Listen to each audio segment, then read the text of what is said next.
मित्रांनो, आपल्याला या गणितामध्ये काय विचारले, आकाश, दत्ता आणि गोविंद हे तिघे मिळून तेच काम किती दिवसात पूर्ण करतील. तर गणितामध्ये काय दिलं बघा आपल्याला, आकाश एक काम 10 दिवसात पूर्ण करतो, पुन्हा दत्ता तेच काम 15 दिवसात पूर्ण करतो, गोविंद तेच काम किती दिवसात पूर्ण करतो, 20 दिवसात. हे असं आपल्या गणितामध्ये दिले. तर आपल्याला एकूण विचारायचे, एकूण तिघे मिळून किती दिवसात काम करतील. तर यासाठी आपल्याला त्यांचा लसावी काढावा लागतो. बघा 10, 15 आणि 20 याचा लसावी येतो 60, बरोबर. त्यानंतर हे 60 काय झालं, काम झालं, वर्क झालं. त्यानंतर आपल्याला त्यांची इफिशियन्सी म्हणजे क्षमता काढावी लागते प्रत्येकाची. तर आकाशची क्षमता किती येणार, 10 की 60, म्हणजे आकाश एका दिवसात 6 काम करतो, 6 युनिट काम असेल, काही काम असेल ते. दत्ता एका दिवसात 15 चोक 60 म्हणजे 4 युनिट काम करतो. गोविंद एका दिवसात 3 युनिट काम करतो. हे झालं प्रत्येकाच्या क्षमता झाल्या. तर आपल्याला काय विचारले, तिघे मिळून एकूण किती दिवसात काम करतील. तर तिघे मिळून एका दिवसात किती काम करतील मला सांगा बरं.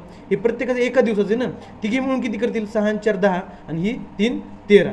किती झालं, तिघे मिळून एका दिवसात 13 काम करतील. तर 60 काम करायला त्यांना किती दिवस लागतील, 60 युनिट काम करायला. 13 एक 13, 13 चोक 52, उरले किती 8, म्हणजे 4.8/13 दिवस. किती, आपलं उत्तर काय आलेलं आहे, 4.8/13 दिवस इतका वेळ त्यांना लागेल. धन्यवाद.